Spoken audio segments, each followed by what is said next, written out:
এই কয়জন ছেলে পেলে বাবা, তোমরাই বলো ভাই, কিসের অভাবে নামাজের গুরুত্ব বুঝলা না? কি আল্লাহ চেনো নাই, না রসুলের নাম শোনো নাই,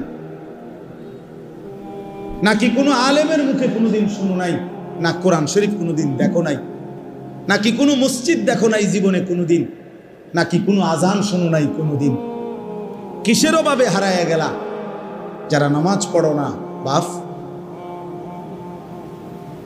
একটা যুক্তি তো থাকবে, হুজুর আমি এমন মরুভূমিতে ছিলাম যেখানে কোনো মানুষ ছিল না, যার কারণে আমি আল্লাহ চিনি নাই, আখেরাত চিনি নাই। আমি এমন পাহাড়ের গভীরে ছিলাম, আমি এমন সাগরের তলদেশে ছিলাম যেখানে কোনোদিন আজান শুনি নাই, যেখানে কোনোদিন কারো কাছ থেকে আল্লাহর পরিচয় শুনি নাই। চারিদিকে এত মসজিদ, এত মাদ্রাসা, এত উলামা, এত টুপি, এত আজান, তারপরেও তোমরা যারা বাবা দিনের পর দিন নামাজ পড়ো না, কিসের অভাব? কি যুক্তিতে? আল্লাহর সাথে বোঝাপড়াটা কি হবে? রাসূলুল্লাহ সাল্লাল্লাহু আলাইহি ওয়াসাল্লামের সুপারিশ কেমন হবে?